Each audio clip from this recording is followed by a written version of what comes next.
Thoughts so loud, thoughts so wow that I need to get them out, yeah. Thoughts so loud, thoughts so loud that I need to speak them out, damn.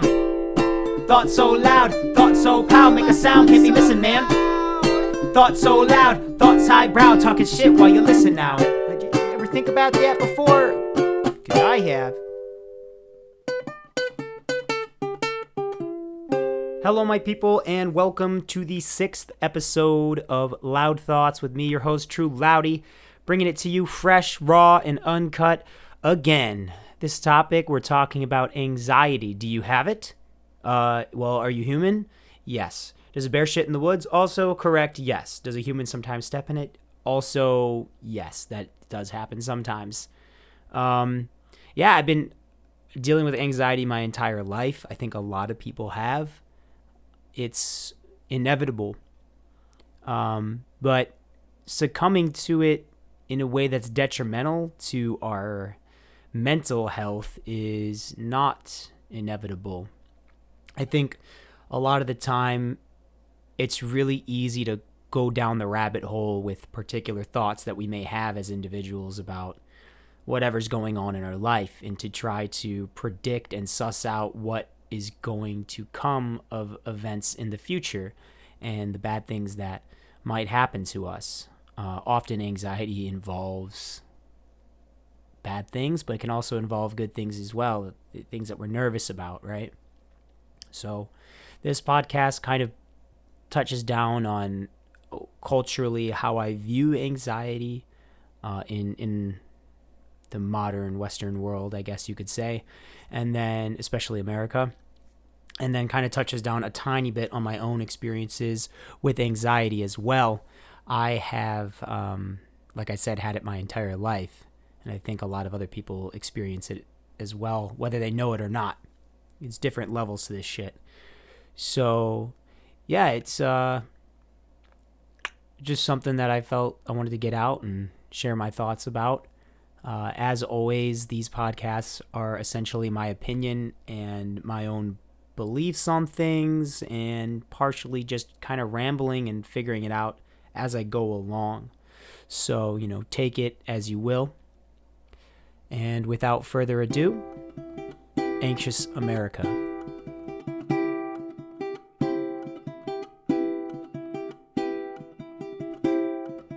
Anxious America is the term I would use to describe our current cultural climate, in which everybody's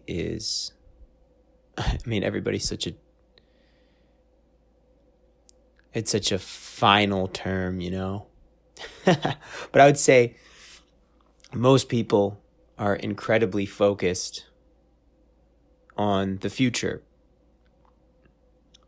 and where they're going to get their next dollar from, how they're going to save up enough money to be able to retire, to be able to one day finally live their lives. When they get their promotion, they'll be happy, or, when they have their kid, or when their kid goes off to college. All these things, we wait our entire lives for moments to happen. And then those moments pass, and we choose something else to wait for. And we spend our entire lives waiting, anxious for the moment to arrive, to see if it fulfills the expectations that we built up inside of our mind, that we projected forward in time. And I don't remember who said it, but I think it's just like a coined term that most people kind of know as a thing. But when we spend our time focusing on the past, we tend to become depressed, and when we focus our time on the future, we tend to become anxious. And rarely do we live in the present moment. And, the whole spiel about the present moment is all you have. It's all you have. Enjoy the present moment now, because this is all you'll ever have, Well, it's true. But even though it is true, it doesn't take away from the fact that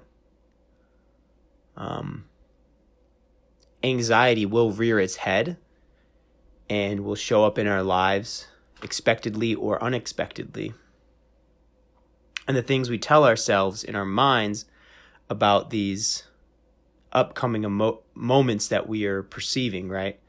We're like projecting into the future of what might happen, right? And this is, I think I talked about this in another podcast that I did, but essentially what we do when we do that is we pull from past experiences. We look at those past experiences and we go, well, that shit sucked. So if I'm going to encounter this same experience in the future, it's also going to fucking suck. So we spend our present moments dreading the time that moment is going to come into our lives. And that's kind of where anxiety comes from. And we can also have anxiety about moments that we've never experienced. And sometimes those are even worse because of the fact that we don't have any past experiences to pull from.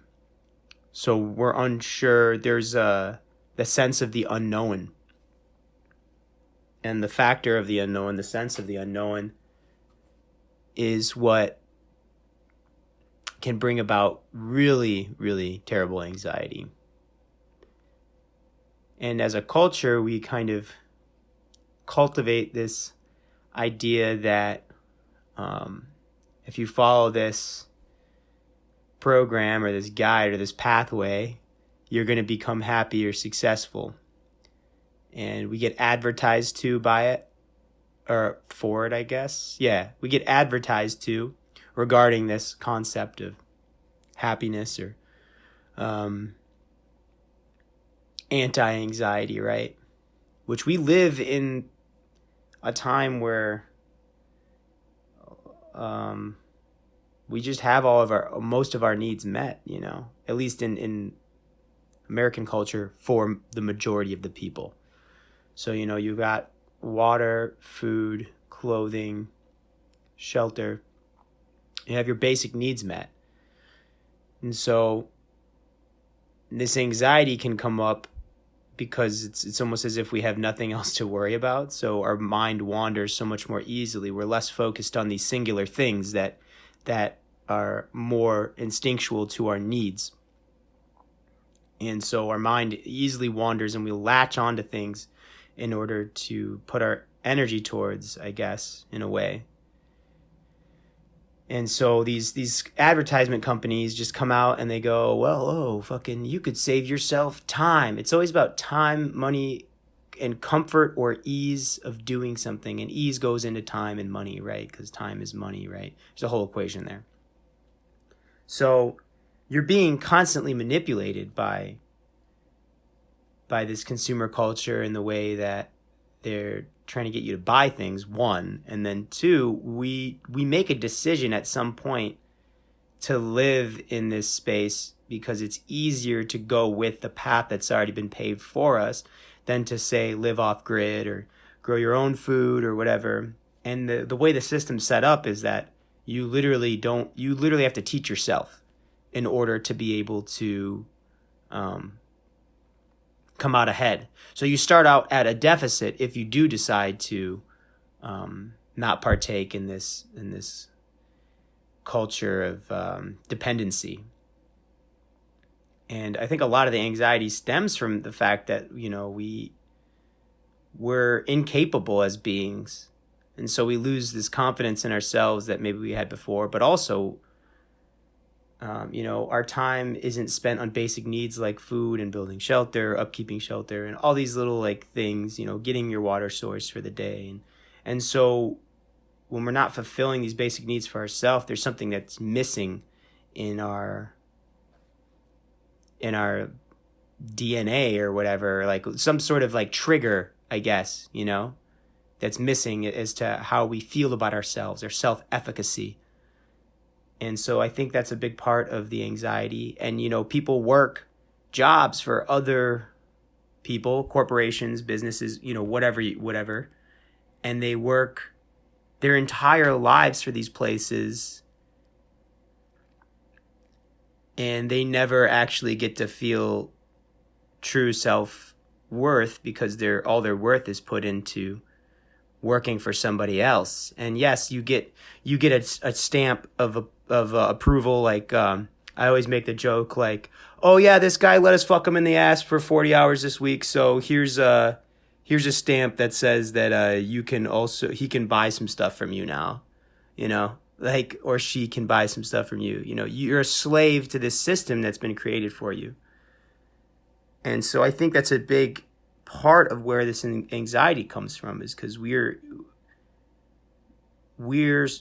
should be capable, but we're slowly becoming these incapable beings that have to rely on everybody else to do shit, And the more complex our needs in our environment becomes, or this structure becomes, right? I.e., technology, cell phones, cars alone. Like, I don't know how to fucking work on a car. I know how to change the oil, but the more complex the materials that we own become, and the less we know about them, the more we're shirking this responsibility off to someone else. And so more money, more problems, more possessions, more problems, right?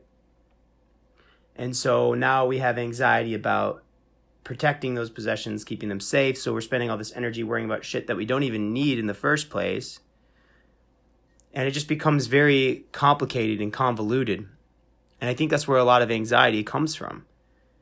And I personally have been struggling with some really bad anxiety the past week. And while everybody's anxiety kind of stems from the same place, our end routes are like a little different, or the pathways that get to those end routes are a little different. Maybe the stem is different, the beginning, like, portion of it is a little different, and the end is the same, but the way we get there is different as well. Like, for instance, like, I'm anxious about school, which some people can be anxious about school, some people could be anxious about work, but the end kind of like concept is the same. Is like, well, if I fail at school or if I fail at work, like, what does that mean? It means like, oh, my self-worth, I have less self-worth. I might have to work a job that I don't want to work. For work, you might get fired and have to work a job you don't want to work. So I think the end results for anxiety are similar for a lot of people, but those triggers, I don't even want to use that word, the spark that starts that, that ignition or whatever, and then the stem that brings you there, the pathway that brings you to anxiety, may look a little different for some people, but that end result is usually the same. And a lot of us can relate on that end result, but not all of us can always relate to the stem. Like, something that someone's anxious about may be something that you never get anxious about, but their end results of how they feel or the dread that it brings them is going to be very similar. And so I've been really working through some stuff lately, and it's hard, man. It's difficult to put things into perspective when you're in it. It's like once you get into this vacuum that pulls you into the world of anxiety, it's hard to jump outside the box and look at the vacuum and be like, oh, I was in there. Yeah, that's where I was, just hanging out in that little fucking vacuous space that sucked me in and pulled all the energy out of me. And it's like this, inescapable space sometimes. And I think maybe the best thing to do, at least personally for me, is to sit in it and be uncomfortable and allow myself to feel it. And then, once I'm out of it, be like, okay, like, what brought me there? What was the ignition? Where was the stem? And then, what was the end result? That kind of hindsight reflection is probably the best way to go about handling it. But some people have it so bad they have no idea how they even got in it in the first place. They're just perpetually anxious. And as for me, I've been perpetually anxious since I was a kid. I can't remember a time in my life that I wasn't anxious. I just was always waiting for like something bad to happen when I was a kid, or always felt like people didn't like me, or that I had to like be a certain way or like say a certain thing to be, to be the best me, or to be like the person that people would like, or to, better my future, for instance. Like I had to do these things. Otherwise, the world, my small little world as a kid, right, wasn't correct. And so that caused me a lot of grief when I was younger. And I think a lot of people feel the same way currently in their lives. And I guess the important thing to remember with anxiety is that none of it is real. It's all a projection of our own concern into the future, right? It's a prediction of things that are to come. It is a dwelling on the future and what it might bring. And while you can try to, avoid all the landmines on the way there, looking down at the ground, sometimes it's better to, because you're still going to step on some, Even if you're looking down at the ground and you see some landmines there, and there's going to be some that are more buried than you thought, or some sort of new landmine that you didn't anticipate, or the map changed on the way there, the terrain, so now you're going to step on one over here. So you might as well. I never understood might or mind. Mind? No. Might as well. You might as well. I'm fucking retarded.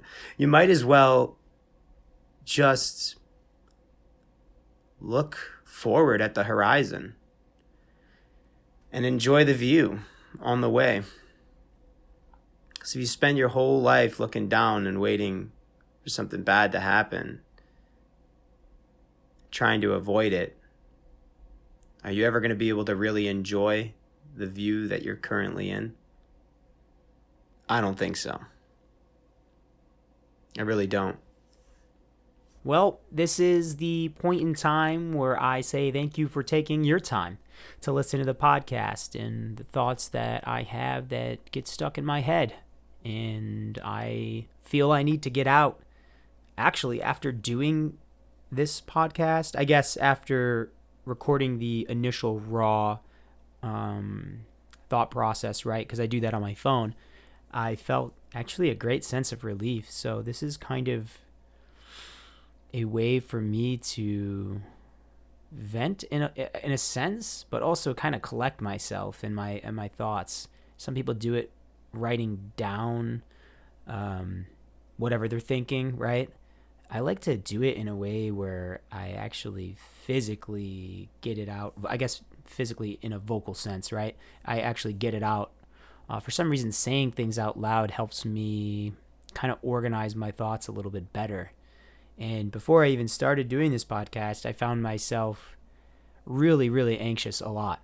I was experiencing a ton of anxiety, and the only way I felt I could get it out was to actually talk out loud to myself to kind of organize my thoughts, like I said, which is a weird thing. I've never actually done that until the last couple months, and it was only a way for me to get it out there, because when you get this whirlpool inside of your head, it's exhausting, it gets stuck in there and it's just sloshing around, and then more thoughts come in and you get overwhelmed and you feel like you're gonna burst, right? In an anxious way. So getting it out in some form of creativity is, I think, really healthy. And I'm just the vocal type, I guess, so part of the reason that this podcast exists in the first place.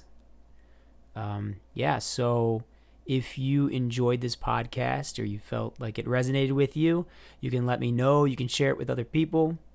And like I said, you can always hit me up at TrueLoudy on Gmail, or TrueLoudy at Gmail. TrueLoudy at gmail.com, or TrueLoudy on Instagram, which is TrueLoudy.